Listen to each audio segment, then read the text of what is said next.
ஏசாயா 25:8 சொல்லப்பட்டிருக்கிறது, அவர் மரணத்தை ஜெயமாக விழுங்குவார் என்று. 1 கொரிந்தியர் 15:54 சொல்லப்படுகிறது, மரணம் ஜெயமாக விழுங்கப்பட்டது என்று சொல்லப்படுகிறது. ஒரு மகிமையுள்ள வார்த்தையை வாசிக்கிறோம். லூக்காவிலும் அதைத்தான் வாசிக்கிறோம். அவர் இங்கே இல்லை, அவர் உயிர்த்தெழுந்தார். அவர் கல்லறைக்குள் இல்லை, அவர் உயிர்த்தெழுந்தார் என்று வாசிக்கிறோம். அந்த உயிர்த்தெழுந்தார் என்ற அந்த வார்த்தைக்கு சொந்தக்காரரை இந்த காலவில் நீங்களும் நானும் ஆராதித்துக் கொண்டிருக்கிறோம். அவர் மரணத்தை ஜெயமாக விழுங்கினார், மரணம் ஜெயமாக விழுங்கப்பட்டது. அவர் உயிரோடு எழுந்தார். அவர் உயிர்த்தெழுந்த தேவனாய் நம்முடைய மத்தியில் அவர் இன்றும் ஜீவிக்கிறார். அவர் உயிரோடு இருக்கிறபடினாலே நம்முடைய பாவம் செத்து போனது. அவர் உயிரோடு இருக்கிறபடினாலே நம்முடைய அக்கிரமம் செத்து போனது. அவர் உயிரோடு இருக்கிறதுனாலே நம்முடைய வியாதிகள் செத்து போனது. நம்முடைய தரித்திரங்கள் செத்து போனது. நம்முடைய அக்கிரமங்கள் செத்து போனது. நம்முடைய பலவீனம் செத்து போனது. உன்னை வாழ்வளிக்கும்படி, உனக்கு சுகத்தை கொடுக்கும்படி, உன்னை விடுவிக்கும்படி கல்வாரி சிலுவையிலே அவர் மரித்தார். ஆனாலும் 3ஆம் நாள் அவர் உயிரோடு எழுந்தார். உயிரோடு எழுந்தார். மரித்த இயேசுவை அல்ல, உயிரோடு எழுந்து இன்றைக்கும் ஜீவித்துக் கொண்டிருக்கிற இயேசுவை ஆராதிக்கிறோம். கரங்களை தட்டி கர்த்தர் நாமத்தை மகிமைப்படுத்துங்க. அவர் உயிரோடு எழுந்தார். அவர் உயிரோடு எழுந்தார். நமக்காக அவர் இன்றைக்கும் ஜீவிக்கிறார். ஹல்லேலூயா. இந்த நல்ல தெய்வத்தை நான் ரொம்ப வைராக்கியமா நிற்கிறேன். ஏன் தெரியுமா? உயிரோடு இருக்கிற இயேசுவை பிரசங்கிக்க நான் வந்து நிற்கிறேன். அதை கேட்கறதுக்கு நீங்க வந்திருக்கிறீங்க. அவரை ஆராதிக்கிறதுக்கு நீங்க வந்திருக்கிறீங்க. நம்ம துக்கமுகமா இருக்க வேண்டிய அவசியமே இல்லை. இப்போ ஆண்டவர் உயிரோடு எழுகிறார். லூக்கா 24 நீங்கள் வாசித்து பார்க்கும்போது அவர் நடந்து போனார். கலிலேயாவுக்கு எம்மாவூர் சீசர்கள் நடந்து போகிறாங்க இல்லையா? அவங்களோட நான் எல்லா வசனத்தையும் வாசிக்கணும் அவசியம் இல்லை, ஸ்க்ரீனில் போட்டுருங்கம்மா. லூக்கா 24:15 வாசிக்கிறது போல அவர் எம்மாவூர் சீசர்களுக்கு முன்பாக அவர் நடந்து போனார் என்று வாசிக்கிறோம். அந்த நடந்த நடை எப்படி இருந்திருக்குன்னா ராஜ நடையாக இருந்திருக்கும். அது சாதாரண நடை அல்ல, அது ராஜ நடை. ஏன்? அவர் ராஜாவாய் உயிர்த்தெழுந்தார். அவர் பிறக்கும் போது ராஜா, அவர் மரிக்கும் போது ராஜா, சிலுவையில் அடிக்கப்படும் போது ராஜா, இன்னும் ராஜாதி ராஜாவாக தான் வரப்போறாரு. ஆகவே ஒரு ராஜ நடை நடந்து அவர் கலிலேயாவுக்கு போயிருப்பாரானால் நீங்களும் நானும் கூட அந்த ராஜ நடைக்கு சொந்தக்காரர்கள். நிந்தையின் நடையல்ல, அவமானத்தின் நடையல்ல, தலை குனிந்த நடக்கிறதான நடையல்ல. இனிமேல் கர்த்தர் நம்மை ராஜ நடை நடக்கும்படி கர்த்தர் இந்த காலவெளியில் கர்த்தர் நம்மை அபிஷேகி பாராக. ஹல்லேலூயா. அவர் உயிர்த்தெழுந்தார். அவர் உயிர்த்தெழுந்தார். அருமையான தேவனுடைய பிள்ளைகளே, அவர் ராஜநடை நடந்து அவர் கலிலேயாவுக்கு போகிறார். அங்கு ஒரு 10 இடங்களில், அதுக்கப்புறம் இயேசு உயிர்த்தெழுந்த பிற்பாடு 40 நாள் திஷ்டாந்தமாய் தம்மை வெளிப்படுத்தும் போது 10 இடங்களில் அநேகருக்கு என்ன செய்கிறார்? அவர் தரிசனம் பார்க்கிறதை நம்ம வாசிக்கிறோம். அப்போ நாம் ஆராதிக்கிற தெய்வம் இவ்வளவு உயிரோடு எழுந்து கல்வாரி சிலுவையிலே உங்களுக்காக எனக்காக எல்லா சாபத்தையும் அக்கிரமத்தையும் அவர் நீக்கி விட்டிருப்பாரானால் இன்னும் நீங்களும் நானும் சாபத்திலும் வியாதியிலும் அக்கிரமத்திலும் பலவீனத்திலும் இருக்க வேண்டிய அவசியமில்லை. நாமும் கூட அந்த ராஜநடைக்கு சொந்தக்காரர்கள். எத்தனை பேர் அதை உணர்றீங்க? ஆண்டவரே, இனி கர்த்தர் என்னை இப்படி ஒரு ராஜ நடை நடக்கும்படி அவர் பண்ணுவார். நீங்களும் நானும் ஒரு ராஜகுமாரர்களாய் ராஜகுமாரத்திகளாய் இருக்கிறோம். அப்போ இந்த ராஜ நடை நடக்கணும்னா ஏதோ இன்னைக்கு நான் பேசுறதுனால நீங்க அப்படி நடப்பீங்க அப்படின்னு சொல்லி நான் உங்களை ஏமாத்தல. ஒரு அபிஷேகத்தின் தைலம் உங்க மேல ஊற்றப்படும். அபிஷேகம் இல்லாம ராஜ நடை நடக்க முடியாது. கம்பீரமா நடக்க முடியாது. உலகத்தை ஜெயித்து வாழ முடியாது. நாம் ஆராதிக்கிற இயேசு அவர் ஜெய கிறிஸ்து. அதான் பாடுறோம், அவர் ஜெய கிறிஸ்து முன் செல்கிறார். அவர் ஜெய வீரராய் அவர் உயிரோடு எழுந்தார். அவருக்காக யாரோ கல்லை புரட்டி தள்ளவில்லை. அந்த கல் ஆல்ரெடி அவருக்காக ஏற்கனவே புரட்டி தள்ளப்பட்டிருந்தது. அருமையான கர்த்தருடைய ஜனமே, இந்த வார்த்தை இந்த காலவெளியை கேட்டுக்கொண்டிருக்கும் போதே உன் வாழ்க்கையில சில நடக்க முடியாத சில கடினமான சூழ்நிலைகளே விடுதலை சம்பவிப்பதை நீ உணர்வாய். நீ இந்த செய்தியை விசுவாசத்தோடு நீ கேட்பீர்களானால், செய்தியை கேட்டுக்கொண்டிருக்கும் போதே உங்க வாழ்க்கையில் அற்புதங்கள் ஆட்டோமேட்டிக்கா அங்க நடக்க வேண்டியது நடந்து கொண்டே இருக்கும். நாம் ஆராதிக்கிற இயேசு உயிர்த்தெழுந்த இயேசு. நாம் ஆராதிக்கிற இயேசு அவர் உயிர்த்தெழுந்த இயேசு. ஹல்லேலூயா. ஆகவே இந்த காலவெளியில் இருக்கிற நேரத்துக்கு சுருக்கமா தகுந்தாற் போல ஒரு தைலத்தின் அபிஷேகம், ஒரு கொம்பின் அபிஷேகம் உங்க மேல ஊற்றப்படணும் நான் விரும்புறேன். அதற்கு ஆதாரமாக திருப்பிக் கொள்ளலாம். 1 சாமுவேல் புஸ்தகம் 16ஆம் அதிகாரம் 1வது வசனம். 1 சாமுவேல் புஸ்தகம் 16ஆம் அதிகாரம் 1வது வசனம். கர்த்தர் சாமுவேலை நோக்கி, இஸ்ரவேலின் மேல் ராஜாவாய் இராதபடிக்கு நான் புறக்கணித்து தள்ளின சவுலுக்காக நீ எந்த மட்டும் துக்கித்து கொண்டிருப்பாய்? நீ உன் கொம்பை தைலத்தால் நிரப்பி கொண்டு வா. பெத்லகேமியனாகிய ஈசாயின் இடத்துக்கு உன்னை அனுப்புவேன். அவன் குமாரரில் ஒருவனை நான் ராஜாவாக தெரிந்து கொண்டேன் என்றார். இதில் வாசிக்கிறோம், ஆண்டவர் சாமுவேல்ட்ட சொல்றாரு, நீ எந்த மட்டும் சவுலுக்காக துக்கித்து கொண்டிருப்பாய்? உன் கவலையெல்லாம் விட்டு சாமுவேல், இனிமே நீ கவலைப்படாத. நானே சவுலை நினைச்சு கவலைப்பட, நீ ஏன் கவலைப்படுற? அதனால் நீ கவலைப்படாத. இப்போ அடுத்த கட்டத்துக்குள்ள போக வேண்டிய நேரம் வந்துருச்சு. இது முடங்கி கிடக்கிற நாட்கள் அல்ல, இது முன்னேறி செல்கிற நாட்கள் வந்துச்சு. ஒருத்தனை புறக்கணிச்சிட்டேன்னா நான் ஏற்கனவே இன்னொருத்தனை ஆயத்தம் பண்ணி விட்டேன் என்று அர்த்தம். அதனால நீ இனிமேல் சவுலை நினைச்சு நீ கவலைப்படாத. உன்னை நான் பெத்லகேமுக்கு அனுப்ப போறேன். ஆனா நீ ஒன்று செய்யணும், உன் கொம்பை தைலத்தால் நிரப்பி கொண்டு வா. சபையே, உன் கொம்பை தைலத்தால் நிரப்புகிற நாட்கள் எங்கு போய் நிரப்ப முடியும் என்று கேட்கிறாயோ, தேவ சமூகமாய் அவருடைய பாதத்தில் அமர்ந்து அமர்ந்து நீ தைலத்தால் உன் கொம்பை நிரப்ப நிரப்ப நிரப்ப சில சவுல்கள் மடங்கடிக்கப்படுவதை, உன் மீது தேவ அபிஷேகம் ஊற்றப்படுவதை, அது ராஜரீக அபிஷேகமாய் வெளிப்படுவதை நீ உணருவாய். ஹல்லேலூயா. இப்போ ஆண்டவர் சாமுவேல்ட்ட சொல்றாரு, உன் கொம்பை நீ தைலத்தால் நிரப்பி கொண்டு வா. நீ கவலைப்பட வேண்டாம். இனிமே நீ சவுலுக்காக என்ன செய்ய வேண்டாம், நீ கவலைப்படவே வேண்டாம். கர்த்தர் உன்னை பெத்லகேமுக்கு அனுப்புறேன். நான் கர்த்தராகிய நான் உன்னை பெத்லகேமுக்கு அனுப்புறேன் அப்படின்னு சொல்றார். சவுலுக்காக பட்ட எல்லா துக்கமும் முடிஞ்சு போச்சு.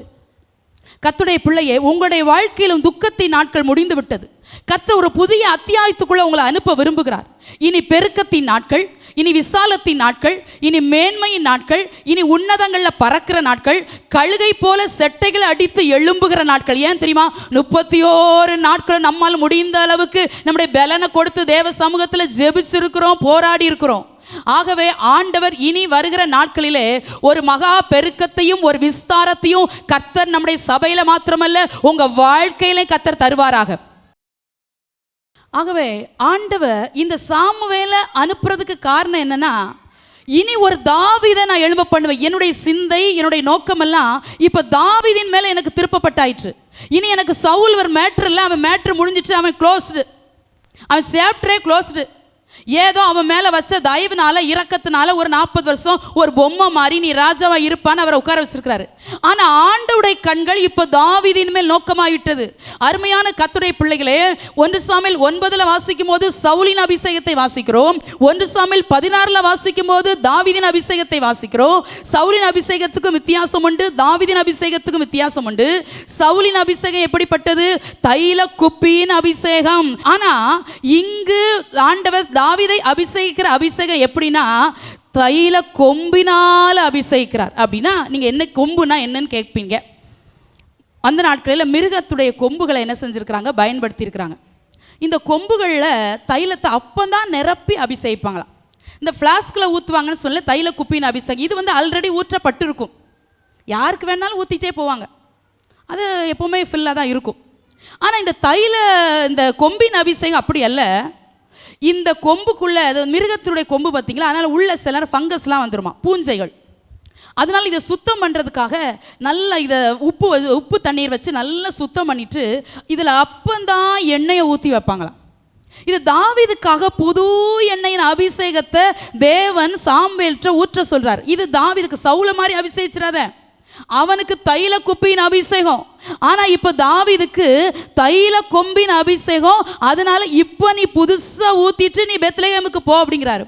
கர்த்தருடைய பிள்ளைகளை, இவ்வளவு நாள் நீங்க ஜெபிச்சிருக்கிறீங்க, இவ்வளவு நாள் இங்க போராடி இருக்கிறீங்க. நீங்களும் நானும் ஆராதிக்கிற தேவன் சர்வ வல்லமையுள்ள தேவனா இருக்கிறார். நீங்களும் நானும் இந்த உலகத்துல சாதாரணமானவங்க இல்ல, அசாதாரணமான தெய்வத்தை ஆராதிக்கிறோம். அவருக்காக இந்த உலகத்துல வாழணும், அவருக்காக ஓடணும், அவருக்காக பிரயாசப்படணும், அவருக்காக ஜெயமா வாழணும். அப்படின்னா அநேகருடைய தைல கொம்புகள் தைலத்தினால நிரப்பப்படணும். எம்டியா இருந்து பிரயோஜனம் இல்லை. நீங்க உங்க கொம்பை எம்டியா வச்சுட்டு கோலியாத்தே போ அப்படின்னா போக மாட்டான். நீங்க உங்க இருதயமாகிய கொம்பை, உங்களுடைய விசுவாசமாகிய கொம்பை ரொம்ப எம்டியா வச்சுட்டு பிசாசே போனா போக மாட்டான். அவன் 1 போனான்னா 2 கூட சேர்ந்து வருவான்.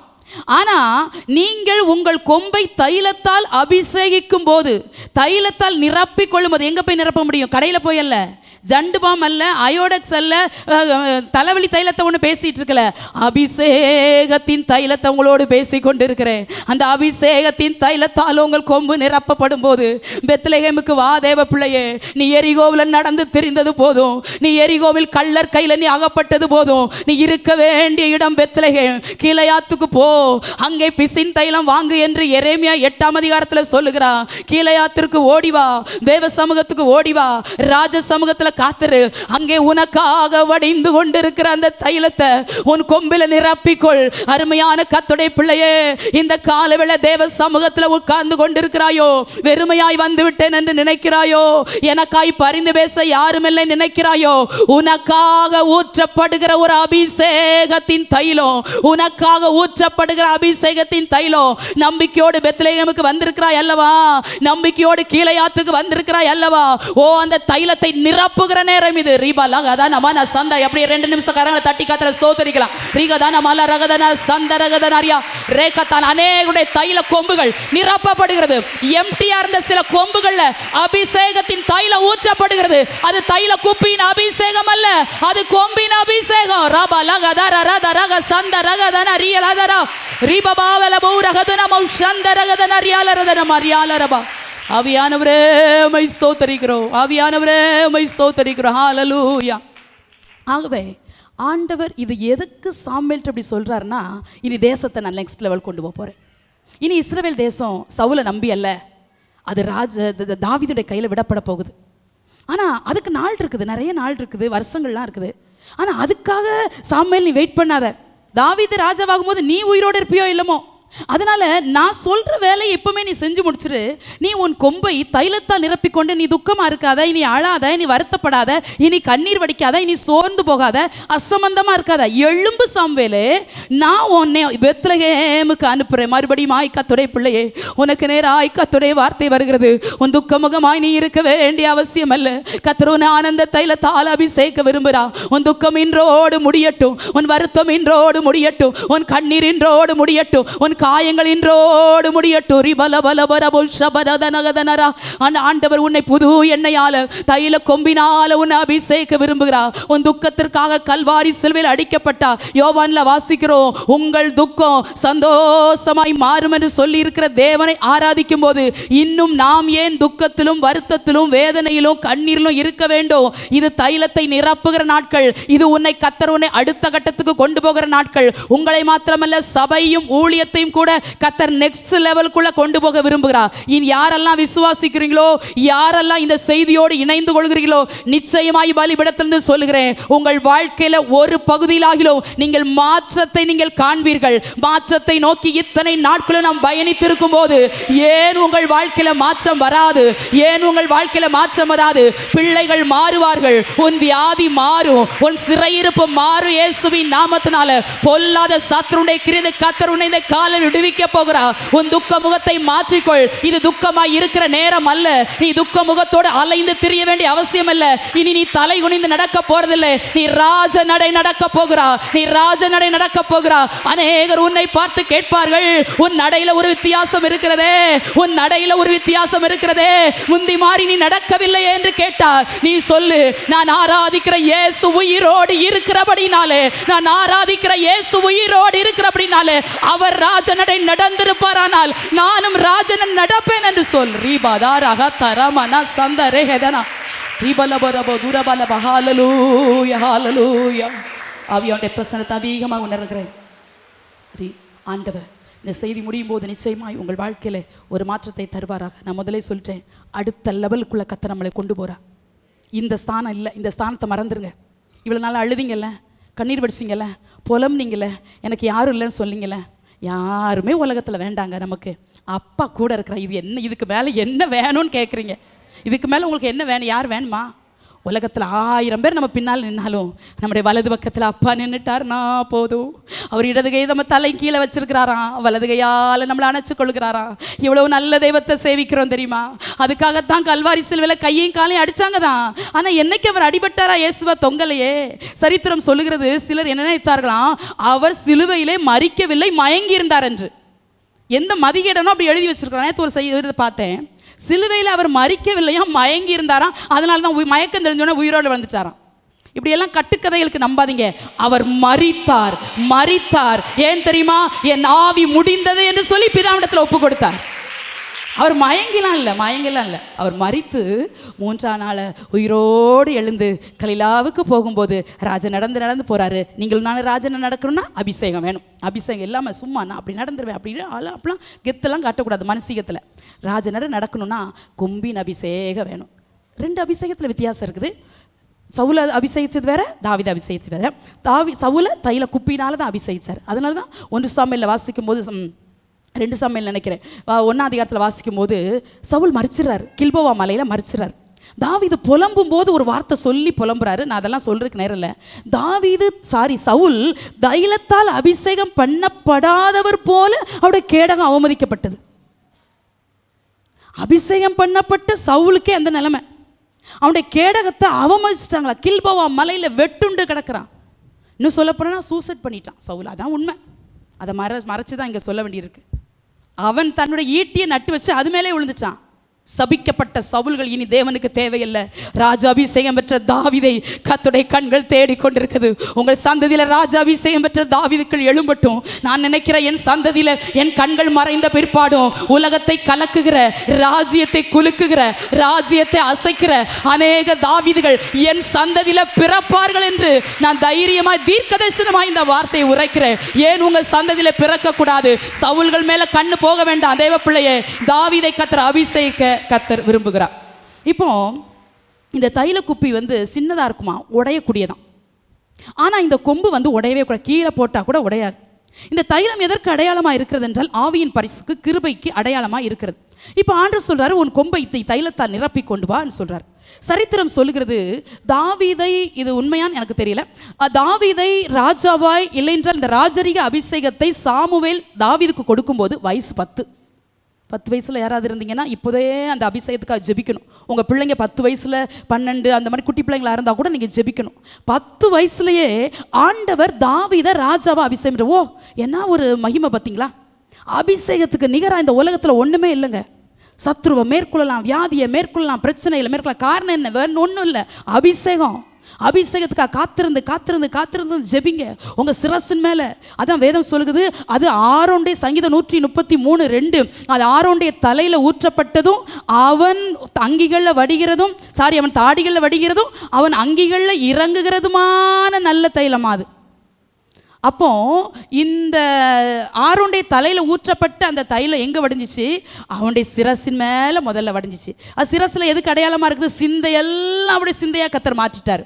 அது மாற்றினது மாத்திரமல்ல, இப்போ முகத்தில் வளைஞ்சு தாடியில் வடிஞ்சிச்சு அந்த தைலம். அப்படின்னு அர்த்தம் என்னன்னு கேட்குறீங்களா? தாடி யார் வளர்ப்பா? சோகமாக இருக்கிறவங்க சிலர் தாடி வளர்ப்பாங்க.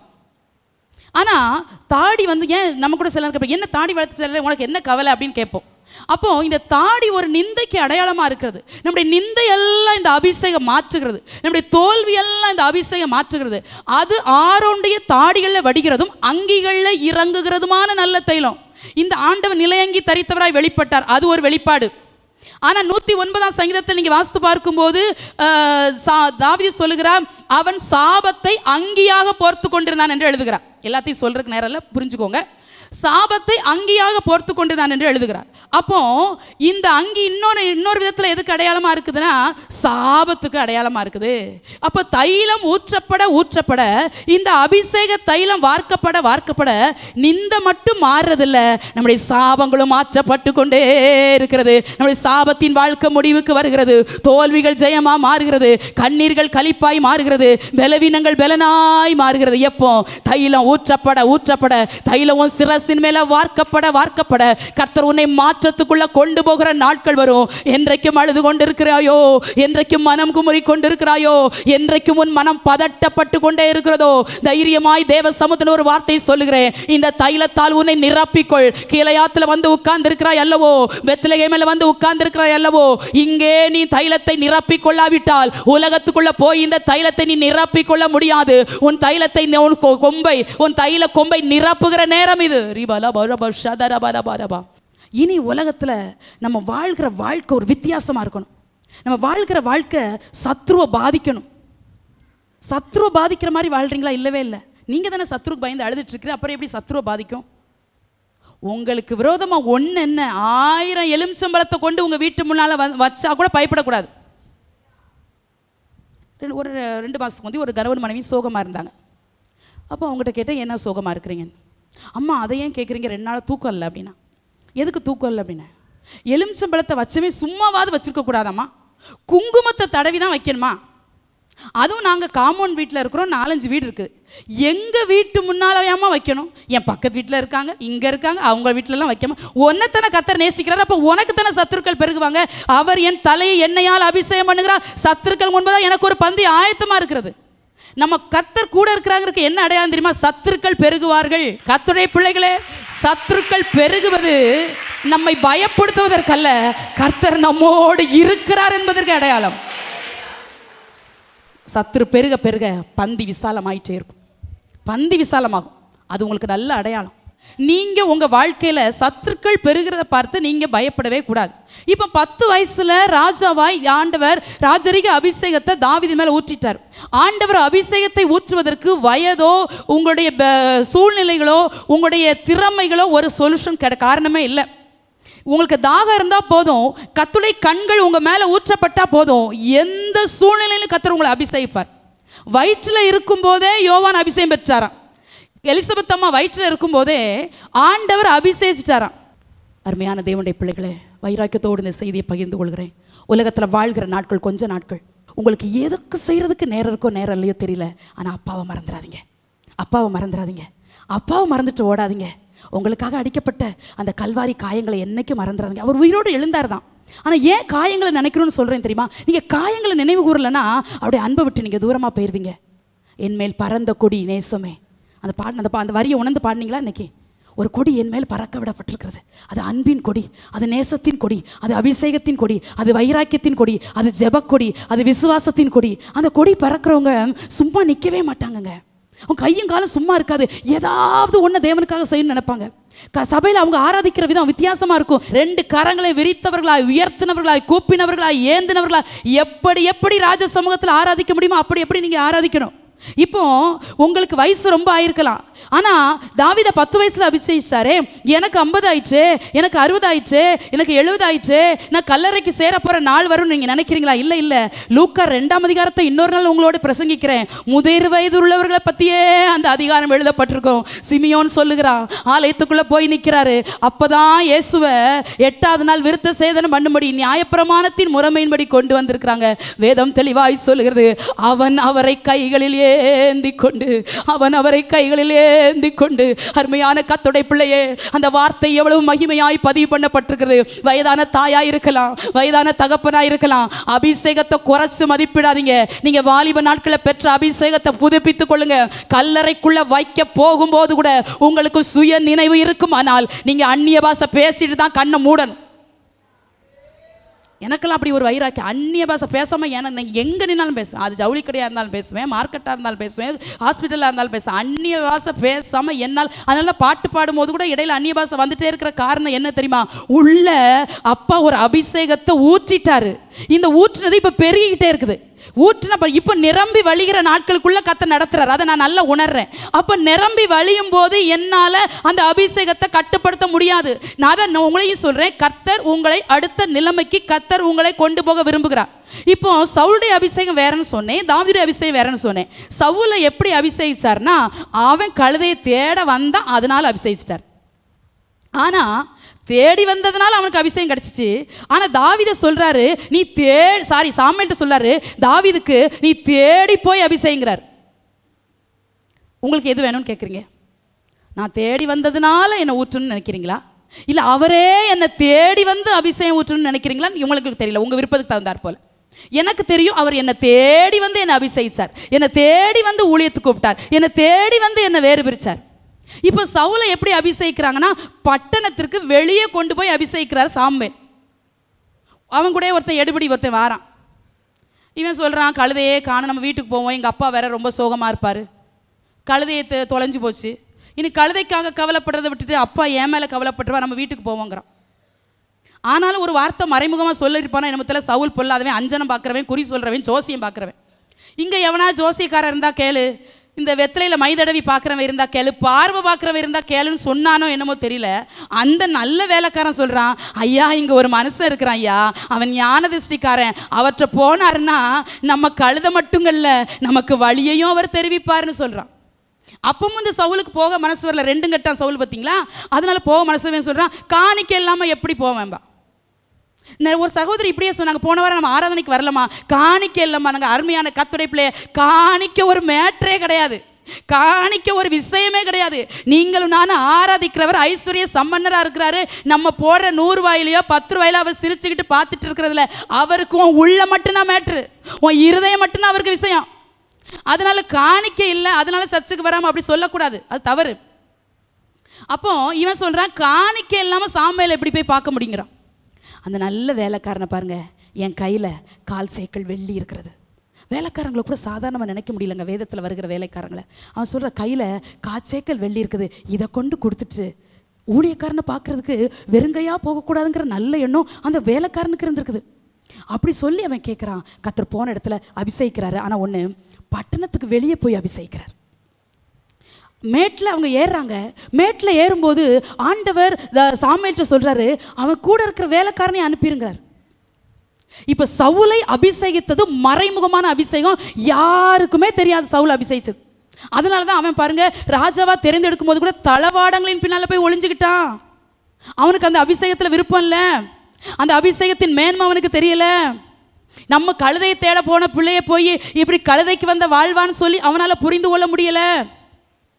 ஆனால் தேவன் தாவீதை எப்படி அபிஷேகம் பண்ணார்னா, சகோதரர் நடுவே, தாய் தகப்பன் நடுவே, குடும்பத்தார் நடுவே, அந்த 7 பேரின் மத்தியிலே கர்த்தர் அபிஷேகம் பண்றார். சகோதரர்களை கனம் பெற்ற ஒரு அபிஷேகத்தை கர்த்தர் தந்தார். அருமையான கர்த்தருடைய பிள்ளையே, தைல கொம்பினால கர்த்தர் உன்னை நிரப்பும் போது உன் அபிஷேகம் சாதாரணமானதா இருக்காது, உன் அபிஷேகம் மட்டுப்பட்டதா இருக்காது, உன் அபிஷேகம் எல்லைக்குட்பட்டதா இருக்காது. அநேகர் மத்தியிலே நீ அபிஷேகம் பெற்ற பிள்ளை என்பதை கர்த்தர் அடையாளப்படுத்தி உன்னை நிறுத்துவார். அதுதான் அந்த தைல கொம்பின் அபிஷேகம். எல்லாரும் தாவீதை தள்ளிட்டாங்க. ஏன்? அவன் ஆடு மேய்க்கிறான். அழகா இருந்தா என்ன, அவன் ஆடு தானே மேய்ச்சிட்டு இருக்கிறான், அவனுக்கு என்ன தெரியும், அவனுக்கு என்ன திறமை இருக்குதா, தாளந்து இருக்குதா, என்ன தெரியும் அவனுக்கு? வச்ச பிள்ளை, அவன் கடை குட்டி, அவனுக்கு ஒன்றும் தெரியாது. நிறைய பெற்றோர்கள் பார்த்தீங்கன்னா அந்த கடைசி பிள்ளைய ரொம்ப செல்லமாக வளர்த்துட்டு இருப்பாங்க. தப்புன்னு சொல்லலைங்க. ஆனால் ஒரு பிள்ளையை ஒதுக்கி ஒரு பிள்ளைக்கு நீங்கள் முக்கியத்துவம் கொடுத்தீங்கன்னா அந்த பிள்ளையால் சில நேரம் கண்ணீர் வடிக்க வேண்டிய வந்துடுது சில குடும்பத்தில். அதனால் அப்படி செய்யாதீங்க. அதனால் சிலவங்க கடைசி பிள்ளையை தூக்கி தூக்கி வச்சு, பச்சை பிள்ளை அதுக்கு என்ன தெரியும், அதுக்கு என்ன தெரியும் அப்படி சொல்லுவாங்க. ஆனால் இங்கே இந்த பச்சை பிள்ளைன்னு நம்ம சொல்கிற பாஷையில் சொல்கிறேன், இங்கே தாவீதை என்னன்னு தெரியல, எல்லாரும் ஒதுக்கிட்டாங்க. அப்பா சகோதரர் எல்லாரும் ஒதுக்கிட்டாங்க. ஏன்னா இவன் கடைசி, அவனை ஆடு மேய்க்கே விட்டுருவோம், அவன் இனிமே எங்கே கெட்டுக்கு சேர போகிறான், அவன் இனிமே இப்படி இராணுவத்தில் சேர போகிறான், அவனுக்கு அந்த மாதிரி தோற்றம் இல்லை, அந்த மாதிரி 6 பேக் பாடி ஒன்று அவனுக்கு இல்லை. அதனால் அவன் ஆடே மேய்க்கட்டுன்னு விட்டுட்டாங்க. தள்ளுகிறவர் நடுவிலே தள்ளாத ஒரு தேவன், தள்ளாத ஒரு தேவன் தாவீதை தேடி வந்து அபிஷேகித்தாரே. தேவனுடைய பிள்ளை, உன்னை எல்லாரும் தள்ளினார்களோ, உன் சொந்த பந்தங்கள் உன்னை தள்ளினதோ, உன் கணவன் விட்டார் உன்னை தள்ளினார்களோ, வேலை இடங்களை தள்ளப்பட்டாயோ, உன் மாமியாரால் தள்ளப்பட்டாயோ, உன் சொந்த பெற்றோரால் நீ தள்ளப்பட்டாயோ, எந்த இடத்துல தள்ளப்பட்டிருந்தாலும் தள்ளப்பட்டவர் நடுவில் தள்ளாத ஒரு தேவன், உன் நிந்தையை பார்க்கிறார், உன் கண்ணீரை பார்க்கிறார், உன் அவமானத்தை எல்லாம் பார்க்கிற தேவன் உன்னை தேடி வந்து அபிஷேகத்தை உன் தலைமையில் ஊற்றுவார். அன்னைக்கு உன்னை தள்ளினவர்கள் எல்லாரும் உன்னை ஏற்றுக்கொள்ளும்படி அநேகர் மத்தியிலே உன்னை கர்த்தர் அடையாள சின்னமாய் கர்த்தர் உன் தலையை கர்த்தர் உயர்த்துவார். அல்லேலூயா. இப்போ ஆண்டவர் 1 சாமுவேல் 16:13 வாசிக்கிறோம், அதை கூட வாசிமா. 1 சாமுவேல் 16:13. அப்பொழுது சாமுவேல் தைல கொம்பை எடுத்து அவனை அவன் சகோதரர் நடுவிலே அபிஷேகம் பண்ணினான். அந்நாள் முதற்கொண்டு கர்த்தருடைய ஆவியானவர் தாவீதின் மேல் வந்து இறங்கியிருந்தார். சாமுவேல் எழுந்து ராமாவுக்கு போய்விட்டான். இதில் வாசிக்கிறோம், இப்போ அபிஷேகம் தான் பண்ணியிருக்கிறாரு, ஆவியானவர் நிரந்தரமாக தங்கிட்டார். டெம்பரவரியா இல்லைங்க, அங்கே சவுல்கிட்ட டெம்பரவரியாக இருந்தார், போயிட்டார். ஆனால் இப்போ பெர்மனண்டாகவே தங்கிட்டார். யார் கூடனா தாவீதோட. ஏன்னா தாவீதையும் அபிஷேகத்தையும் தாவீதையும் தேவனையும் பிரிக்கவே முடியாது. அவன் காடுகள் இருந்தாலும் பாடுவான், அவன் வனாந்திரத்திலும் பாடுவான், அவன் சிங்கம் வந்தாலும் பாடுவான், அவன் கரடி வந்தாலும் பாடுவான் என்பது ஆண்டவருக்கு முன்னமே தெரிஞ்சிருந்தபடினால இந்த தாவீதை விட்டு விலகி போகவே மாட்டேன் அப்படின்னு சொல்லி ஆண்டவர் தாவீதோடு தங்கிட்டார். இப்போ தாவீதோட தங்கினதுனால தாவீதை ஒன்று மறுநாள்ல தாவீது ராஜாவே நீர் வாழ்க, தாவீது ராஜாவே நீர் வாழ்கன்னு சிங்காசனத்தில் கர்த்தர் உயர்த்தி வைக்கல. அருமையான தேவனுடைய பிள்ளைகளே, கர்த்தருடைய அபிஷேகம் உங்க மேல வரும்போது மறுநாளே சூழ்நிலை மாறும்னு சொல்லி தப்பு கணக்கு போடாதீங்க. மறுநாளே உங்க ஸ்தானம் மாறிடும் நீங்க நினைக்காதீங்க. மறு மாசமே உங்களுக்கு அற்புதம் நடந்துரும் நினைக்காதீங்க. ஆண்டவர் இந்த அபிஷேகத்தை நீங்க எப்படி காத்து கொள்றீங்கிறதுக்காக சில பரீட்சைகள் வழியா கர்த்தர் உங்களை நடத்துவார். சில வனாந்திரங்களை நீங்க நடக்க வேண்டி இருந்திருக்கும். சில சோதனையின் கெபிகளுக்குள்ள நீங்க ஒளிய வேண்டி இருந்திருக்கும். சில சத்துருக்கள் தான் நீங்க ஓட வேண்டி இருக்கும். ஏனென்றால் அபிஷேகம் டெஸ்ட் பண்ணப்படுகிற நாட்கள். அது சாதாரண நாட்கள் அல்ல. கர்த்தர் உங்களை சுத்த பொன்னாக மாற்றுவதற்காக கர்த்தர் உங்களை புடமிட்டு பார்க்கிற அந்த நாட்களில். இப்போ ஏன் ஆண்டவர் தாவீதை தெரிந்தெடுத்தாருன்னா, அவன் கழுதையை கூட தொலைச்சிட்டானே. அப்போ இவன்ட்ட என்ன கொடுத்தாலும் தொலைப்பான். சில பிள்ளைங்கிட்ட என்ன கொடுத்தாலும் தொலைக்கும். வீட்டு சாவியை தொலைக்கும், செல்லை தொலைக்கும், என்னத்தை அந்த மாதிரி பிள்ளைங்களெல்லாம் கூப்பிட்டு திட்டாதீங்க. கையை பிடிச்சி அபிஷேகம் நிறைஞ்சு ஜோமனுங்க, கைகள் மாறும். ஆசீர்வாதமான கைகளை மாறும். சில பிள்ளைக்கு கண்ணு சரி இருக்காது, சில பிள்ளைக்கு கை சரி இருக்காது, சில பிள்ளைக்கு கால் சரி, கால்லாம் ஊனம் அதை சொல்லலை, பார்வை சரி இருக்காது. சில பிள்ளைக்கு கை சரி இருக்காது, எங்கேயாவது எதாவது வச்சு அப்படி திருடி எப்படி உள்ள போட்டுரும். சில பிள்ளைகள் போகாதமான்னு சொல்லியிருப்போம், அது கால் சரி இருக்காது. இந்த மாதிரி பிள்ளைகள் தூங்குறாங்கல்ல, உங்கள் பிள்ளைங்க கண்ணில் காதில் கேட்கக்கூடாத வார்த்தையை கேட்டு வந்திருக்கும். இதெல்லாம் ஒரு ஆவிக்குரிய ரகசியத்தை உங்களுக்கு சொல்லித்தரேன். நல்லா ஜெபிங்க. கர்த்தர் உங்கள் பிள்ளைகளுடைய வாழ்க்கை மாறுகிறத நீங்கள் பார்ப்பீங்க. பார்ப்பீங்க. நம்ம அதை செய்கிறதில்ல. இந்த கைதானத்தை அடிச்சு இந்த கைதானத்தை அந்த கையிலேயே அடிக்கிறீங்களே, அப்படி செய்யாதீங்க. இந்த வாய் தானே பேசுன்னு வாயில் அடிக்கிறீங்களா? இல்லை, தூங்குதா, வாயில் கை வச்சு ஜோம்னி விடுங்க. வசனம் வந்துக்கிட்டே இருக்கும். மட திறந்த வெள்ள மாதிரி வசனம் வாயிலேருந்து நிறுத்தவே முடியாது. சுட்டு போட்டால் கூட வாயை மூட முடியாது, வந்துட்டே இருக்கும். ஏன்னா உள்ள ஒரு ஊற்று அப்போ ஊற்றிடுவார். அந்த ஊற்று பொங்கி பொங்கி வரும்போதெல்லாம் உங்கள் பிள்ளை வசனத்தை பேசும், அந்நிய பாஷை பேசும், கிருபைகளை பேசும், மகிமையை பேசும். இப்போ சவுல்கிட்ட என்ன கொடுத்தாலும் தொலைச்சிருவான்னு தெரிஞ்சிச்சு. அதனால ஆண்டவர் இனிமேல் சவுலை நம்பி பிரயோஜனம் இல்லைன்னு நினைச்சார். தேவனுடைய பிள்ளைகளே, அபிஷேகிக்கிற தேவன் உங்களை நம்பித்தான் அபிஷேகிக்கிறார். பொறுப்புகளை தொலைச்சிடாதீங்க. உங்களுக்கென்று கொடுக்கப்பட்ட பொறுப்பு. எங்களுக்கு என்ன பொறுப்பு? எங்களுக்கு என்ன, நாங்கள் என்ன தூத்துக்குடி கலெக்டரான்னு கேட்கீங்களா? இல்லை, அதை விட மேன்மையான பொறுப்பு அப்பா உங்களுக்கு எனக்கு தந்திருக்கிறாரு. ராஜாக்களா ஆசாரியர்களா தெரிஞ்சு வச்சிருக்கிறாரு. இதை விட மேன்மையான பொறுப்பு உங்களுக்கு என்ன வேணும்? தகப்பன்கிற ஸ்தானத்தில் வச்சிருக்கிறாரு, தாயன்கிற ஸ்தானத்தில் வச்சிருக்கிறாரு, கணவன்கிற ஸ்தானத்தில் வச்சிருக்கிறாரு, மனைவி என்கிற ஸ்தானத்தில் வச்சு. இதெல்லாம் சாதாரணது இல்லைங்க. என் உலகத்தில் நான் மட்டும்தான் மனைவியா, உலகத்தில் நான் மட்டும்தான் கணவனா, எல்லாரும் தான் அப்படி நினைக்காதீங்க. அதை உங்களுக்கென்று கொடுக்கப்பட்ட பொறுப்பை வித்தியாசமாக பாருங்களேன். எனக்கு வேதத்தில் ஒரு வார்த்தை பிடிக்கும். இது முதல் ஸ்திரீகள் என்னை பாக்கியவதி என்பார்கள். நீங்கள் அப்படி சொல்லணும். என்னைய உதவாக்கறன்ட்டாங்க, என்னை முட்டாள்ட்டாங்க, உனக்கு ஒன்றுமே தெரியாதுன்ட்டாங்க. ஒன்றுமே எனக்கும் தெரியாது. ஒரு பாட்டு உண்டுல, தாளந்துகள் குறைவுதானப்பா, தானாய் வந்து கற்று தந்தீரே. தாளந்துகள் குறைவுதானப்பா, தானாய் வந்து கற்று தந்தீரே. ரே பல சந்தரகதனரையா, அவரை போல கற்றுத்தர யாராலுமே முடியாது. அவர் உனக்கு பாட்டை கற்றுக் கொடுப்பார், உனக்கு பேச கற்றுக் கொடுப்பார், நீ நடக்க கற்றுக் கொடுப்பார், ஏன் உனக்கு சமையல கூட கற்றுக் கொடுப்பார், உன் குடும்பத்தை நடத்துவதற்கு கற்றுக் கொடுப்பார், வேலை செய்கிற ஸ்தலங்களில் உன்னை வேலை செய்ய கற்றுக் கொடுப்பார். உன்னை முட்டாளாக்கி எந்த மனிதர் மத்தியிலும் உன்னை மதியின மனுஷியாய் உன்னை அவர் நிறுத்தவே மாட்டாரு. அவர் கற்று தருகிறவர். அவருடைய பாதத்தில் போய் உட்கார்ந்து அவருடைய முகத்தை நோக்கி பார்த்து அப்பா எனக்கு கற்றுத்தாங்கப்பா, அப்பா எனக்கு கற்றுத்தாங்கப்பா அன்போடு கூப்பிட்டு பார் தெய்வ பிள்ளையே. அவர் கற்றுக் கொடுக்கிறத போல சிறந்த பாடத்தை எந்த யூனிவர்சிட்டியில் நீ படிக்க முடியாது. எந்த PhD பட்டம் வாங்கினவங்ககிட்டையும் அந்த தாளந்துகள் இருக்காது. ஏன் தெரியுமா? நீ கற்றுக்கொண்டது அவருடைய பாதத்தில் இருந்தல்லவா நீ கற்றுக்கொண்டிருக்கிறார். மரியாள் தன்னை விட்டு எடுபடாத நல்ல பங்கை தெரிந்து கொள்வதற்கு அவள் போய் ஒரு பாதத்தில் உட்கார்ந்திருப்பாரானால் ஏன் நீங்களும் நான் அந்த பாதத்தில் உட்கார்ந்திருக்க கூடாது? இப்போ சவுல் தொலைச்சிட்டான், அவன் பொறுப்பு முடிஞ்சிட்டு. அதனால ஆண்டவர் இப்போ தாவீதை கையில் எடுத்துட்டாரு. இப்போ தாவீதை கையில் எடுத்த உடனே எனக்கு ரொம்ப பிடிச்ச ஒரு வசனம் 1 சாமுவேல் 17:15 வாசிமா. 1 சாமுவேல் 17:15. தாவீது சவுலை விட்டு திரும்பி போய் பெத்லகேமில் இருக்கிற தன் தகப்பனுடைய ஆடுகளை மேய்த்து கொண்டிருந்தான். இல்லை பார்க்குறோம், அவ அப்பா வீட்டுக்கு திரும்ப போய் ஆடு மேய்ச்சிட்டு இருந்தானா. ஓ, என்ன தாழ்மை, என்ன பொறுப்பு. நம்மளாக இருந்தால் என்ன செஞ்சுருப்போம்? நான் ராஜா, இனிமேல் என்னை தாவீது ராஜான்னு கூப்பிடுவீங்களா? சில பிள்ளைங்க சின்னதில் டாக்டர்னு பின்னால் எழுதி வைக்கும். திட்டாதீங்க. சில பிள்ளைங்க தரிசனத்தில் அப்படி எழுதி வைக்கும். கர்த்தர் சில பிள்ளைங்களை டாக்டராக ஆக்கியிருக்கிறார், சில இன்ஜினியராக ஆக்கியிருக்கிறார். சில பிள்ளைங்க சின்னதில் நான் கலெக்டர் அப்படின்னு சொல்லும். அது தப்புன்னு சொல்லாதீங்க. ஆனால் அதுக்கு 2 தெரியாது. அது சொல்லும், நான் மேக்ஸ் டீச்சராக போகிறேங்க. கனப்படுத்திடுங்க, உற்சாகப்படுத்திடுங்க, ஒன்றும் தப்பு இல்லை. ஆனா இப்போ தாவீதுக்கு அந்த பெருமை வரல. நம்மனா என்ன செஞ்சிருப்போம், தாவீது ராஜா, தாவீது ராஜா அப்படின்னு எழுதி வச்சிருப்போம். எங்கெல்லாம் தாவீதுன்னு எழுதிருந்துச்சோ அங்கெல்லாம் ராஜா ராஜான்னு எழுதி வச்சிருப்போம். இது அப்படி எழுதல, ஆடுமைக்க போயிடுச்சான். இவ்வளோ அழகா எழுதப்பட்டிருக்கு பாருங்க.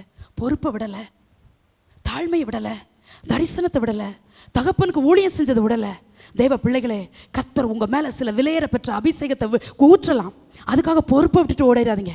உங்க ஸ்தானங்கள் மாறும். அபிஷேகம் வர வர வர வர ஸ்தானங்கள் மாறிட்டே இருக்கும். கர்த்தர் அன்னைக்கு 10 வருஷத்துக்கு முந்தி இருக்கிற நிலைமையில இப்போ என்ன வைக்கல, என் ஸ்தானத்தை மாற்றிருக்கிறார். அன்னைக்கு நானே எல்லா வேலையும் இழுத்து போட்டு செஞ்சேன். இப்போ கர்த்தர் எனக்கு ஒத்துழைக்கிறதுக்கு வலதுகையாக இருக்கிறவங்களை தந்திருக்கிறாரு, இடதுகையாக இருக்கிறவங்களை தந்திருக்கிறாரு, நல்ல பிள்ளைகளை தந்திருக்கிறாரு. ஆனால் என் தாழ்மையை நான் விட்டு கொடுக்கல. நான் அன்னைக்கு இருந்த மாதிரியே இருக்கிறேன். கர்த்தருக்கு முன்பாக என்ன எப்படி ஒப்பு கொடுக்கணும்னு அப்படியே இருக்கிறேன். ஏன்னா என் பொறுப்பு பெருசு, என் மேலே கர்த்தர் வச்ச அபிஷேகம் பெருசு, என் மேலே வச்ச கிருபை பெருசு. அவன் அதைத்தான் நினச்சி, ராஜா இனிமே பார்த்தீங்களாப்பா, நீங்கள் எல்லாம் என்னை கூப்பிடல, சாமுவேல் வந்து என் மேலே தானே தைலத்தை ஊற்றினாரு அப்படிலாம் தாவீது பெருமை பாராட்டிட்டு இருக்கல. வழக்கம் போல ஆடு மேய்க்க போயிட்டான். கர்த்தருடைய பிள்ளைகளே, பொறுப்பை இழந்து போயிடாதீங்க சவுல் மாதிரி. நான் மறுபடியும் சொல்கிறேன், என்ன பொறுப்புன்னு கேட்குறீங்களா? தாய் என்பது கூட பொறுப்பு, தகப்பன் என்பது கூட பொறுப்பு. குட்டி பிள்ளைங்களா கவனிங்க, உங்களுக்கு பிள்ளை என்கிற பொறுப்பை கத்த தந்திருக்கிறாரு. சும்மா ஏதோ இந்த இடத்துல சும்மா வேடிக்கை பார்க்கறதுக்கு உங்களை உட்கார வைக்கல. பாஸ்டர் தீர்க்க தரிசனமாய் வந்த போதகர் சொன்னது போல, உங்களில் சிலர் அயல் நாடுகளுக்கு போறீங்க, தீர்க்கதரிசிகள் உங்களிருந்து எழும்ப போகிறார்கள், ஊழியக்காரிலும் இந்த சின்ன பிள்ளைகள் வட்டாரத்திலிருந்து எழும்ப போறாங்க. அப்படி இருக்கும்போது உங்களோட பொறுப்பு பெருசென்று நீங்க கர்த்தரை ஆராதிக்கணும். இவன் பொறுப்பை விடாததுனால என்னைக்கும் போலே அதே மேய்ப்பருக்குரிய வஸ்திரம், அதே கோல், அதே ஆடுகளுக்கு பின்னால மேன் கத்துற அதே ஆடுகளுக்கு பின்னால. ஏன்னா அவனுக்கு தெரியும், அபிஷேகம் வந்துட்டுங்கிறதுக்காக என் பொறுப்பை விட்டு கொடுக்க முடியாது.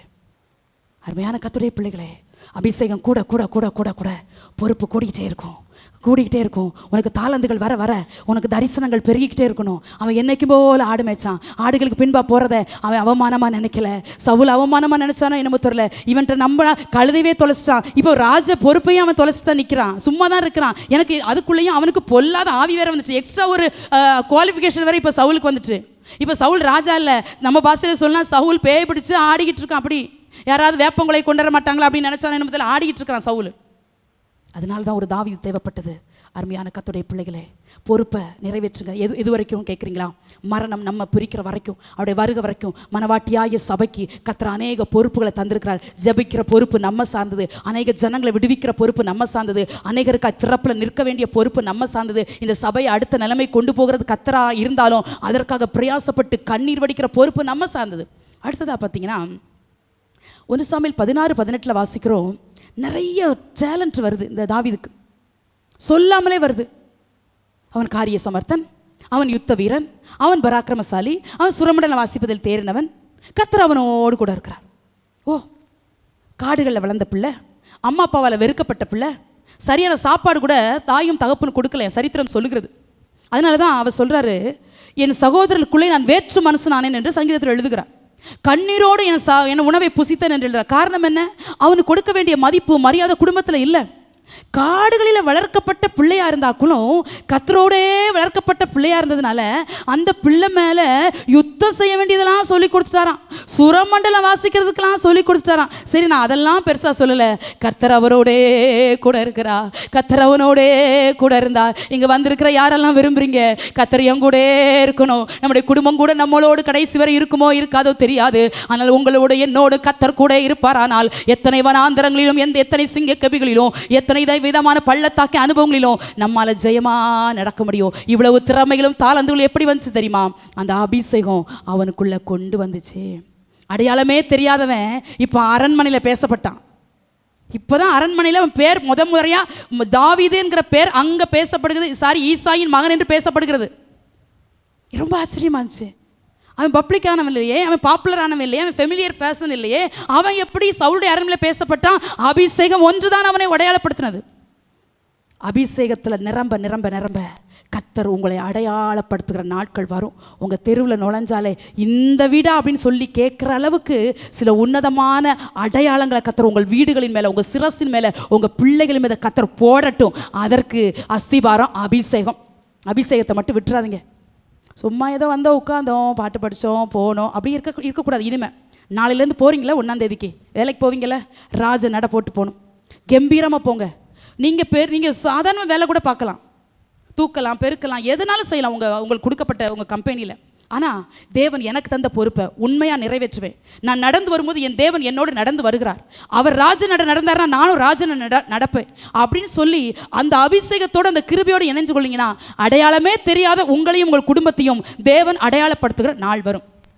இப்போ ஆண்டவர் தாவீதை ராஜாவை அபிஷேகம் பண்ணிட்டாரு.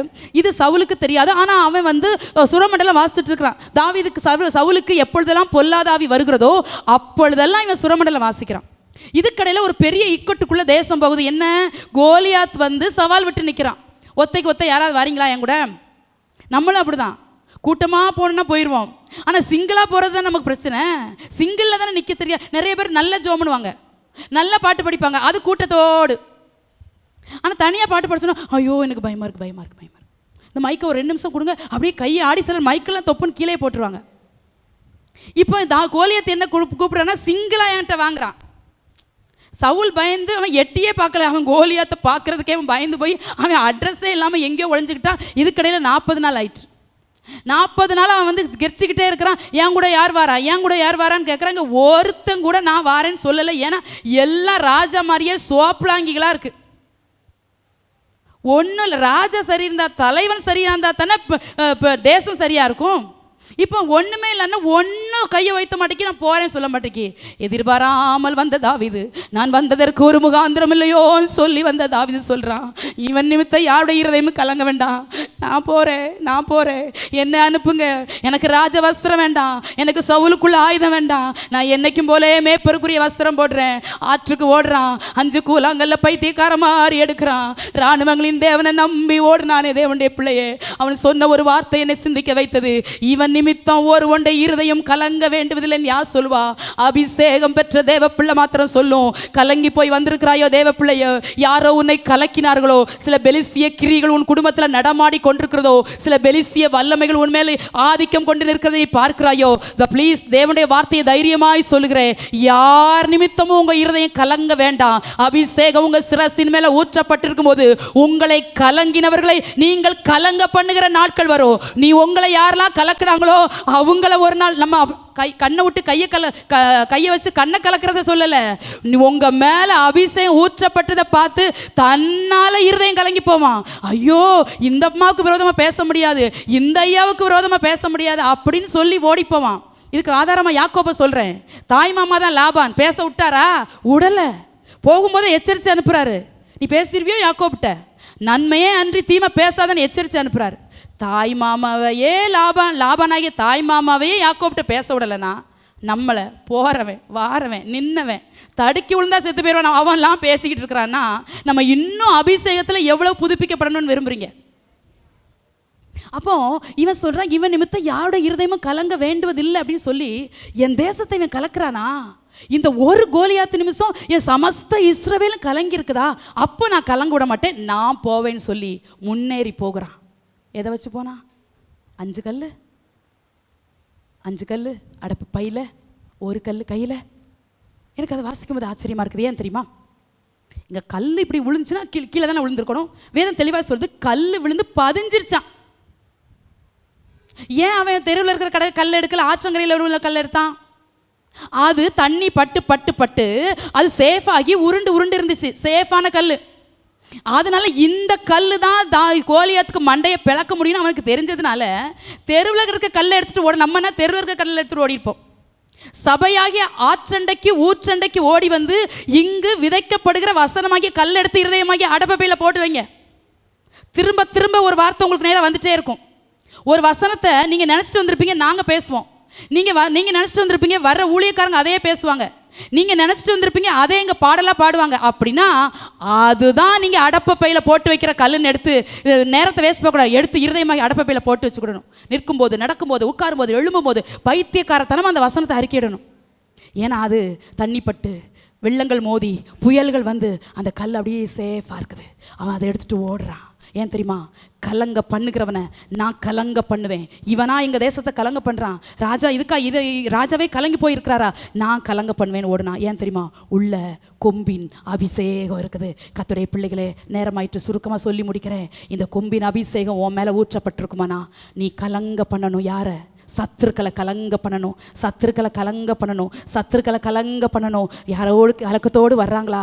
தாவீது அதான் செஞ்சான். சவுலுக்கு எப்பெல்லாம் கலங்கி போகிறானோ, ஒரு பொல்லாத ஆவி வந்து அவனை எப்போதான் கலங்க பண்ணுகிறதோ அப்போல்லாம் இவன் சுரமண்டலம் வாசிப்பானா, அவன் ஆட்டோமேட்டிக்காக ரிலீஃப் ஆயிடுவான். எப்போ அசுத்தாவி பிடிச்சாலும் அந்த சவுலும் அவனுடைய அரண்மனையில் இருக்கிறவங்களும் யாரை தேடுவாங்கன்னா தாவீதை தான் தேடுவாங்க. ஏன் தெரியுமா? இவன் வாசிச்சா அவனுக்கு இருக்கிற கலக்கமெல்லாம் மாறும். இந்த தைலத்தின் அபிஷேகம் நம்ம மேலே ஊற்றப்படும் போது காயம்பட்ட தேசத்தில் வாழ்ந்து கொண்டிருக்கிறோமே, நம்மை சுற்றி ஒரு கூட்டம் கண்ணீரோடு வாழ்ந்து கொண்டிருக்கிறதே. நேற்று ஒரு பிரதர் வந்திருந்தார், உங்களுக்கு தெரியும், நம்ம கூட ஜெபம் பண்ணோம், நடக்க முடியாமல் வந்திருந்தார். எத்தனை பேருக்கு அது பாதிப்பாக இருந்துச்சு. நான் சொன்னேன்ப்பா, எங்கள் சபையில் நடக்க முடியாமல் வந்தவங்க நடக்க முடியாமல் போகவே கூடாது.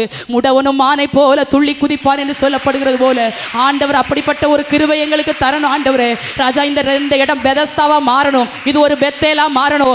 அநேக சப்பானிகளும் குருடர்களும் இங்கே வந்து பார்வையடையணும், நடக்கணும் இயேசுவின் நாமத்தினால. ஏன் தெரியுமா? கொம்பின் தைலம், கொம்பின் அபிஷேகம் ஊற்றப்பட்ட தேவ பிள்ளைகளா நீங்களும் நானும் மாறும்போது கர்த்தர் நம்மை தாவீதா எடுத்து பயன்படுத்துவார். அப்போ கலங்கி போய் இருக்கிறவங்கள பார்த்தா கண்ணீர் வரணும். யாரோ ஜோம் பண்ணுவாங்க, அவங்களா பாஸ்டர்மா ஜோம் பண்ணுவாங்க, பாஸ்டர் ஜோம். அப்படி இல்லை தேவனுடைய பிள்ளைகளை, இங்கே மட்டும் இல்லை, சபைக்குள்ளே மட்டும் இல்லை, நீங்கள் ரோட்லேயே நடந்து போகிறீங்க, ஒரு பிச்சை எடுக்கிற மனுஷனை பார்க்குறீங்களா, ஒரு கண்ணு தெரியாத ஒரு மனுஷனை பார்க்குறீங்களா, அதுக்காக நம்ம ஜோம்ன உடனே அவன் கண்ணு வந்து தெரிஞ்சிடும் அப்படின்னு நான் சொல்ல வரல. ஒரு பரிதாபத்தோடு ஒரு சின்ன ஜபத்தை பண்ணிடுங்க. சின்ன ஜபம். இது யார் பண்ணுவானா? அபிஷேகம் இருக்கிறவங்களுக்கு தான் அந்த பரிதாபம் வரும். நேற்று அந்த பிரதரை தூக்கி ஆட்டோவில் வைக்கிற வரைக்கும் நான் கை நீட்டி ஜோம் நீட்டு தான். என் பக்கத்தில் உள்ளவங்களுக்கு தெரியும். ஏன்னா என்னால் அதை சாதாரணமாக எடுக்க முடியல. ஒரு விடுதலை கிடச்சிடாதா? ஒரு மாற்றம் வராதா? இந்த மகனுடைய வாழ்வு துளிர்க்காதான்னு தானே தேவனை தேடி வந்தாங்க. தேவனுடைய பிள்ளைகே, துளிர்க்காத ஒரு உலகத்தின் மத்தியில் வாழ்கிறோம். உலகம் செத்து கிடக்குது. ஆண்டவர் சிலுவையில் மரிச்சார், உயிரோடு எழுந்துட்டு. ஒரு வார்த்தை மத்தேயு 28:9 சொல்லப்பட்டிருக்கும். அவரை எதிர்த்து ஒரு கூட்டம் வர்றாங்க. அவளை பார்த்த உடனே அவர் சொல்கிறாரு, ஸ்க்ரீனில் வேணா போடுமா, மத்தேயு 28:9 சொல்கிறாரு, வாழ்க அப்படிங்கிறார். வாழ்க. எனக்கு ரொம்ப பிடிச்சிருந்துச்சு அந்த வார்த்தை. தெய்வம் தன்னை எதிர்த்து வர்ற ஜனங்களை பார்த்து வாழ்கன்னு வாழ்த்தோன்னு என்னங்க இருக்குது? இந்த உலகம் வாழாமல் இருக்குது. தேவனுடைய பிள்ளைகளே, உலகம் வாழலை. இந்தியா வாழுதுன்னு நினச்சிருக்கிறீங்களா? பாவத்தில் செத்து கிடக்குதே, பாவத்தின் அகோரப்படியில் விழுந்து கிடக்குதே. என்னைக்குமா நம்முடைய தேசம் வாழும்? என்னைக்கு நம்முடைய தேசம் வாழும்? யார் தேசத்தை வாழ வைக்க போகிறாங்கன்னு கேட்குறீங்களா? நீங்களும் நானும் தான். நம்முடைய கண்ணீர்களும் தேசத்தை வாழ வைக்கட்டும். நம்முடைய அர்ப்பணிப்புகளும் தேசத்தை வாழ வைக்கட்டும். வாழாமல் இருக்கிற ஒரு பிள்ளையை பார்த்தா ஏங்குறோம்ல, ஐயோ வாழா வெட்டியா இருக்கிறாளேன்னு. ஒரு பிள்ளையை பார்த்தே நம்ம அப்படி சொல்கிறோமே. நம்ம தேசமே வாழலையே, இந்திய தேசமே வாழாவட்டியை போல மாறி போயிட்டு, பாவத்தின் மேல் பாவம், அக்கிரமத்தின் மேல் அக்கிரமம் பெருகி போயிட்டு. எத்தனை பேர் தேசத்தை ஆசீர்வதிச்சு ஜெபிக்கிறீங்க? இந்திய தேசமே நீ கர்த்தரால் ஆசீர்வதிக்கப்படுவாயாக, கர்த்தரால் இந்த தேசத்துக்கு சொல்லப்பட்டவை நிறைவேறுவதாக, கர்த்தர் நம்ம தேசத்திற்கு சமாதானமுள்ள நாட்களை தருவாராக. நம்முடைய தேசம் வாழ்ந்திருக்கிறதையும் சுகித்திருக்கிறதையும், நம்முடைய தேசம் நிறைவடைந்திருக்கிறதையும் நம்முடைய கண்கள் பார்க்கட்டும். எத்தனை பேர் சொல்லி ஜெபிக்கிறீங்கன்னா? நிறைய பேருக்கு இல்லை. நிறைய பேருக்கு நம்ம வாழணும், நான் நல்லா இருக்கணும். சுயநலத்தை உடைக்காத கிறிஸ்தவங்களால இனி ஒரு எழுப்புதலை தேசம் பார்க்கவே முடியாதுங்க. சுயநலம் உடைக்கப்பட்டால் மாத்திரம்தான். மண்பாண்டம் இன்னைக்கு உடைக்கப்படட்டும்.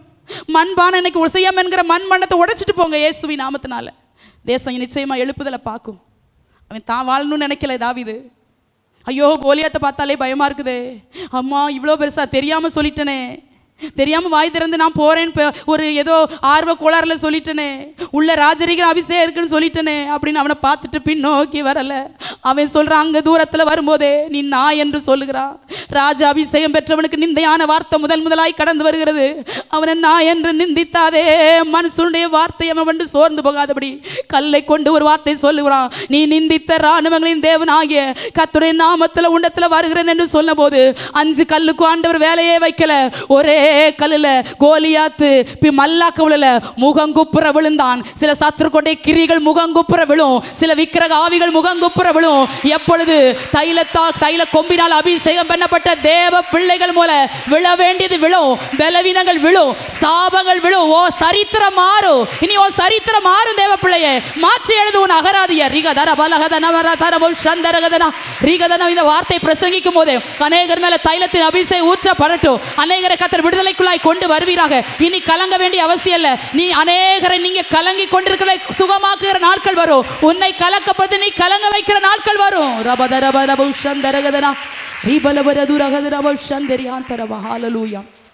ஆண்டவர் இப்படி எல்லாம் ஸ்டெப் பை ஸ்டெப்பாக ஆண்டவர் தாவீதோட ஸ்தானங்களை கர்த்தர் மாற்றிட்டே போகிறாரு. இதுக்கடையில் இப்போ சவுல் பொல்லாத சவுல் சொன்னேன்ல, அவனுக்கு ரொம்ப கோவம் வந்துட்டு தாவீது மேலே. சவுல் கொன்றது 1000, தாவீது கொன்றது 10000 சொன்ன ஒரு வார்த்தை ரொம்ப கோவம் வந்துச்சு. நன்றியெல்லாம் மறந்தான். எனக்கு 1000, தாவீதுக்கு 10000. நிறைய பேர் பார்த்தீங்கன்னா அந்த கல்யாண கார்டில் பேர் போடலைன்னு கல்யாணத்துக்கு போக மாட்டான். அப்படி இருக்கிறீங்களா? இருந்தீங்களா? இதுக்கு முந்தி கர்த்தர் இயேசுவின் நாமத்தில் இன்றைக்கு உங்கள் சுயத்தை உடைப்பாராக. உடைக்கட்டும். சுயத்தை உடைக்காத பட்சத்தில் உன் வாழ்க்கையில் கும்பின் அபிஷேகம் வராது. தேவனுடைய பிள்ளையே, கோவத்தை உட, உனக்கு ஒரு எரிச்சலை உட. இப்போ இவனுக்கு சொல்லிட்டு போட்டும், தாவீதுக்கு தானே சொன்னாங்க அப்படின்னு அவன் நினைக்கல. அவனுக்கு ரொம்ப கோவம் வந்துச்சு. அதில் இருந்து அவனை தேடிக்கிட்டே இருக்கிறான், விரட்டிக்கிட்டே போகிறான். 1 Samuel 21 வந்தீங்கன்னா ஆகிலா மேட்டில் இருக்கிறான் என்று சவுலுக்கு தெரிய வருது. அங்கேயும் போகிறான், அங்கேயும் போய் துரத்தி போகிறான். போன இடத்துல தூங்கினானா? ஏன்னா விரட்டி போனான் பார்த்தீங்களா. ஏற்கனவே சோம்பேறி, யுத்தமே செஞ்சதில்லை. இவன் படுத்து தூங்குனவன். இவனுக்கு பேய் விரட்ட இன்னொரு ஆள் வேணும். அது சவுலெல்லாம் சொல்லணும்னா நமக்கு சிலர் வெக்கமாக தான் இருக்குது. இவன் மேலேயே அபிஷேகத்தை ஊற்றினாருன்னு சொல்லி. அதனால் அப்படி அவனோட ரிமார்க்கெல்லாம் வேதம் நிறையவே பதிவு பண்ணியிருக்குது. நான் சொல்லணும்னு அவசியம் இல்லை. ஆனால் தாவீதை பற்றி 1135 தடவை தாவீதுங்கிற வார்த்தை சொல்லப்பட்டிருக்குது. 1135 தடவை சொல்லப்பட்டு 66 அதிகாரம் தாவீதை பற்றியே பேசுது வேதத்தில். எவ்வளோ மகிமையாக கர்த்தர் எழுதி வச்சிருக்கிறார் பாருங்க. இப்போ போன இடத்துல அங்கே தாவீதை விரட்டிட்டு தான் போனான். ஆனால் தூங்கிட்டான். ஆனால் தலைமாட்டில் தண்ணி செம்பும் ஈட்டியும் இருக்குது. அதை குத்தி வச்சுட்டு அவன் தூங்கிட்டான். இந்த ஈட்டி எதுக்கு? எப்பவும் அவன் கையில் ஈட்டியோடு இருப்பான். பொல்லாதவன் ஈட்டி எடுப்பான். எப்போ ஈட்டி ஏன் வச்சிருக்கிறான்னா, எப்போதான் தாவீதை பார்த்தா கொள்ளு போடலான்னு சொல்லி ஈட்டியே கையில் வச்சுட்டு அலையிறான்.